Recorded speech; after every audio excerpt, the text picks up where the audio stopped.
Welcome to Suman TV. నేను మీ నవీన్. మీరు 100 మీటర్లు నడిచిన వెంటనే మోకాళ్ళ నొప్పులు వచ్చే విధంగా ఉందా? అదేవిధంగా ఏదైనా ఒక ఫస్ట్ ఫ్లోర్కి ఎక్కేటప్పుడే మీరు ఒక మోకాలు మీద చేయి పెట్టుకొని మరి ఎక్కుతా ఉన్నారా?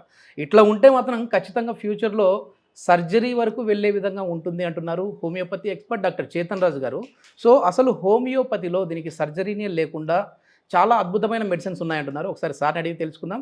అదేవిధంగా ఈ వీడియో చూసి ఈ ప్రాబ్లం ఉన్నవారు సార్కి కాల్ చేశారు అని అంటే కన్సల్టేషన్ ఫీ లేకుండానే అసలు ట్రీట్మెంట్ విధానం ఎట్లా ఉంటుంది అనేది ఎక్స్ప్లెయిన్ చేస్తారు. హాయ్ సార్, నమస్తే అండి. నమస్తే సార్. సార్ ఏం సార్, మొత్తానికి అసలు హోమియోపతి అంటేనే చేతన్ రాజు గారు అన్నట్లుగా కనపడతా ఉంది. ఎక్కడ చూసినా సోషల్ మీడియాలో మీరే కనపడతా ఉన్నారు. అదేవిధంగా మోకాల నొప్పులు మనం ఇంతవరకు ఇంట్రడక్షన్లో చెప్పిన విధానం ఒకటి. అదేవిధంగా కొద్దిమంది నడిచేటప్పుడు ఒక సైడ్ వాలి నడుస్తూ ఉంటారు.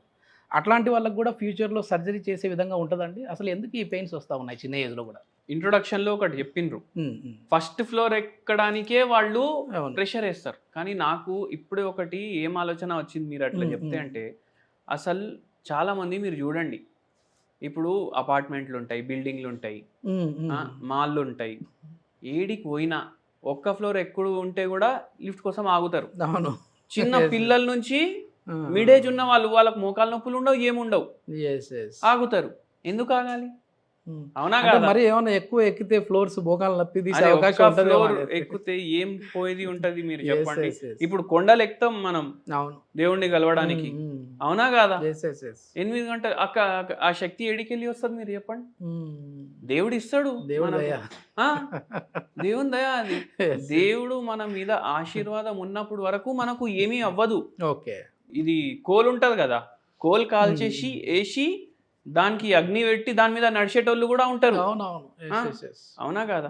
మీకు రోగం లేనప్పుడు వరకు నేనేం చెప్తా అంటే రోగిలాగా బతకకండి. అవునా కాదా? రోగం వచ్చిన తర్వాత కూడా నేను రోగి కాదు అనేసి ఒక స్ట్రాంగ్ ఫీలింగ్ ఉంటే ఏ రోగము కూడా తగ్గుతుంది. అవునా కాదా? తగ్గిపోతుంది. అయితే ఏందంటే ఇప్పుడు మోకాలు పాడైతున్నాయి అనుకోండి, ఆస్టియో ఆర్థరైటిసే ఉందనుకోండి. ఇప్పుడు గ్రేడ్ 1 అంటారు, గ్రేడ్ 2 అంటారు, గ్రేడ్ 3 అంటారు, గ్రేడ్ 4 అంటారు, అన్నీ చెప్తారు. ఇప్పుడు ఇవి ఉన్నప్పుడు పేషెంట్ నడక కూడా చేంజ్ అయిపోతుంది. ఇప్పుడు డక్ వాక్ అంటారు. డక్ వాక్ అంటే డక్స్ ఉంటాయి కదా, అవి నడిచేటప్పుడు గమనించండి, ఇట్లా ఉంగి ఇట్లా ఉంగి ఇట్లా ఉంగి ఇట్లా ఉంగి నడుస్తాయి అవి.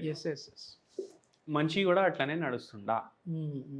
మనిషి అట్లనే నడుస్తే దాని అర్థం ఏంటంటే వాని మోకాల మీద ఎక్కడా బరువు పడాలి, అక్కడ పడతలేదు. Okay okay. మళ్ళా దానిపైన ఇప్పుడు ఈయన వెయిట్ ఎక్కువ ఉందనుకోండి, ఎక్కువ బరువు కూడా పడుతుంది, ఎట్లా పడాలి అట్లా పడతలేదు, ఇంకా పాడవుతుంది మోకాలు.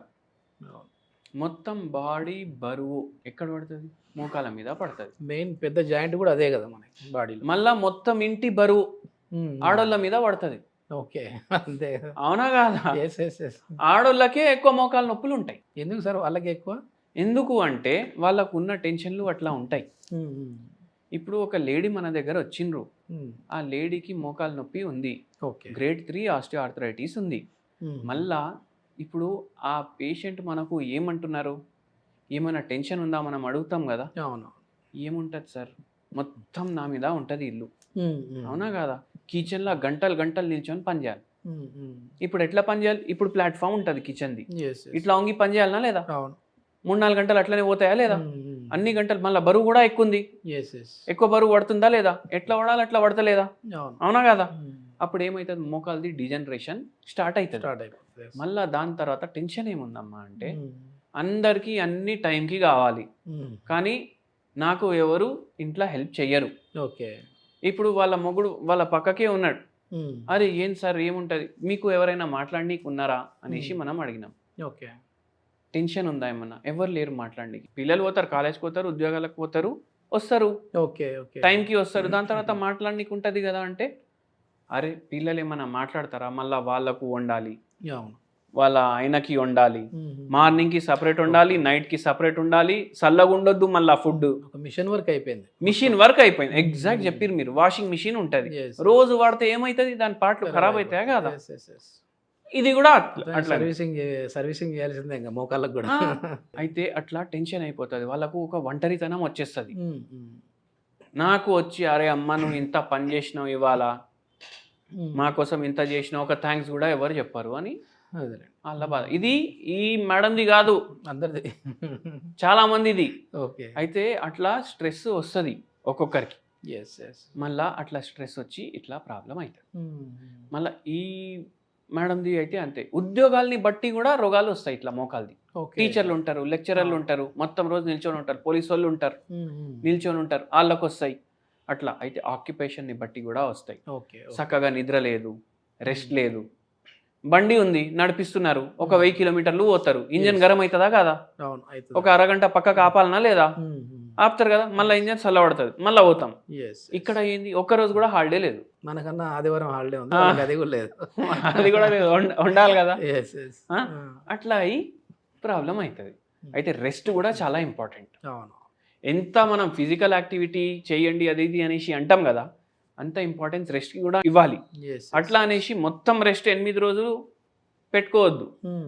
ఫిజికల్ యాక్టివిటీ ఉండాలి, మెంటల్ పీస్ ఉండాలి, రెస్ట్ కూడా ఉండాలి. అప్పుడు నిద్ర చక్కగా అవుతుంది, మోకాలు నొప్పులు మన హోమియోపతి మందులు ఇస్తే మంచిగా అవుతాయి, అన్ని దానిలో పడతాయి. ఈ పేషెంట్కి కూడా మనం చెప్పినాం, వాళ్ళకు ఏమన్నారు అంటే, మీకు ఇప్పుడు నడిచిపోతుంది, ఎట్లయినా 5-6 ఏళ్ల తర్వాత మీకు ఫ్రీ ఉన్నప్పుడు వీలున్నప్పుడు వచ్చి సర్జరీ చేయించుకోండి, ఇప్పుడే చేసేస్తామన్నారు. Okay okay. ఎట్లయినా పాడైంది, మీకు ఎన్ని రోజులు నడిపిస్తారు నడిపియండి పని అనేసి అన్నారు. అయితే బండి దోలుకుంటా మన గురించి ఎవరో చెప్పిండ్రు, వచ్చిండ్రు, ట్రీట్మెంట్ తీసుకున్నారు. సరే, ఇప్పుడు నా చిన్న డౌట్ ఏంటంటే, ఇప్పుడు డక్ వాక్ లాగా ఇట్లా వంగి ఒక సైడ్ నడుస్తా ఉన్నారు, అట్లా అంటే దాని లోపల ఉన్న కార్టిలేజ్ అంటే వాడుక భాషలో గుజ్జు అంటారు కదా, ఆ గుజ్జు అరిగిపోయింది కాబట్టి బ్యాలెన్స్ తప్పుతుంది అంటారు. అవును. మరి ఆ కార్టిలేజ్ ని కూడా మళ్ళీ డెవలప్ చేసే విధంగా ఉంటాయండి హోమియోపతిలో? యావరేజ్ గా మనిషి ఎన్ని ఏళ్ళు బతుకుతాడు ఇండియాలో చెప్పండి మీరు? ఒకప్పుడు 100 అనేవాళ్ళు, ఇప్పుడు 70కి వచ్చింది. ఇప్పటికీ శతమాన్ ఆయుష్మాన్ భవ అనేసి ఆశీర్వాదం ఇస్తారు, ఆశీర్వాదాలు ఇస్తా ఉన్నారు. కానీ సర్వే ప్రకారం ఏందంటే 65 ఏండ్లు ఓకే మనిషి ఉంటాడు.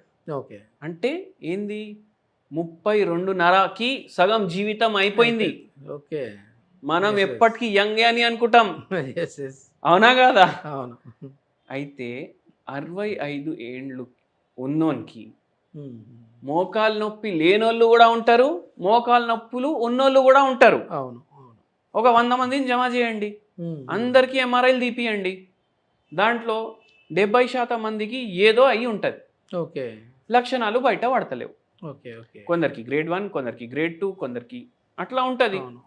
యావరేజ్గా 60 ఏండ్లు ఉన్నోళ్ళకి ఎట్లా అయితే మోకాలు ఉంది అట్లా మనది మందు చేస్తుంది. మళ్ళీ నార్మల్ అంటే వాళ్ళ ఏజ్ కి తగినట్టు ట్రీట్మెంట్ ఉంటుంది, గుజ్జు వస్తుంది, ఎంత గుజ్జు ఉండాలి అంత. అంతేగాని మరి 30 ఏళ్లలో ఉన్నంత కార్టిలేజ్ రావడం అయితే కాదు, అది ఎవరు చేయలేరు ఆ పని, అది నేచర్ అగేన్స్ట్ కదా.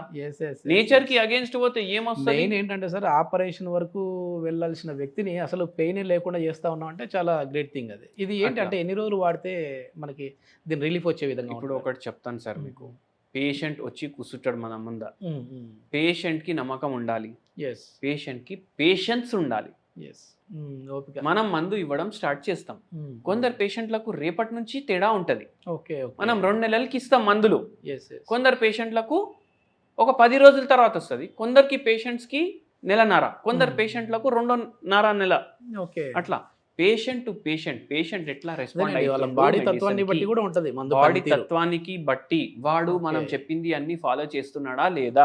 ఒకవేళ ఏదైనా ఇప్పుడు సర్జరీ వరకు వెళ్ళాల్సిన పని లేకుండా ఉన్న వాళ్ళు, అంటే స్టేజ్ 1, 2 ఉన్న వాళ్ళు ఉంటారు కదా సార్, అట్లాంటి వాళ్ళు హోమ్ రెమెడీ కోసం చూస్తూ ఉంటారు. ఎందుకంటే చేతన్ రాజు గారి వీడియోలు అంటేనే ఖచ్చితంగా హోమ్ రెమెడీ ఉంటుంది, అట్లా హోమియోపతికి అట్లా న్యాచురోపతికి దగ్గరగా ఉంటాయి అంటుంటారు. సో హోమ్ రెమెడీ ఏంటి సార్? సింపుల్ హోమ్ రెమెడీ చెప్తాను మీకు నేను. మనము ఏం చేయాలంటే, పారిజాత ఆకు లీవ్స్ ఉంటాయి కదా, పారిజాత ఆకులు కొన్ని తీసుకోవాలి, వాటర్లో బాయిల్ చేయాలి, కషాయం లాగా తయారవుతుంది. ఓకే, దాన్ని చన్నీతోటి ఫిల్టర్ చేసుకోండి. దీంట్లో మీరు ఇది ట్రై చేయండి. ఓకే, లేకపోతే ఏం చేయండి అంటే, ఒక హోమియోపతి మందు ఉంటుంది రూటా, RUTA, రూటా. ఇది 0/9 పవర్, 0/9. ఓకే, ఇది ఒక 10 గోళీలు దాంట్లో కలుపుకోండి. చిన్నగా ఉంటే, మరి చిన్నగా ఉంటే 10 గోళీలు కలుపుకోండి. కొద్దిగా పెద్ద సైజు ఉంది అంటే మీరు 5 గోళీలు వేసుకోండి దీంట్లో, ఈ కషాయంలో. కొనేటప్పుడు వాడిని అడగండి, ఇది ఏ సైజు, ఇది 5 గోళీలు వేసుకుంటే ఒక డోస్ సరిపోతుందా, 10 గోళీలు వేసుకుంటే ఒక డోస్ సరిపోతుంది. ఎందుకంటే ప్రతి దుకాణంలో ఆ గోళీల Size సైజ్ కూడా- చేంజ్ ఉంటుంది, అవును. కానీ పవర్ 0/9 మాత్రం తీసుకోవాలి. ఓకే ఓకే దీంతో జర రిలీఫ్ ఉంటుంది వాళ్ళకు. ఓకే దీంతో రిలీఫ్ లేకపోతే ప్రకృతిని బట్టి మనం మందులు ఇస్తాం, మన దగ్గరికి రావచ్చు. ఈ వీడియో చూసి ఎవరైనా సార్ కాంటాక్ట్ నెంబర్ అయితే ప్రొవైడ్ చేస్తూ ఉన్నాం, సార్కి కాల్ చేశారు అని అంటే వాళ్ళకి కన్సల్టేషన్ ఫీ లేకుండానే ట్రీట్మెంట్ విధానం ఏ విధంగా ఉంటుంది అనేది అయితే ఎక్స్ప్లెయిన్ చేస్తారు. థ్యాంక్ యూ అండి, థ్యాంక్ యూ.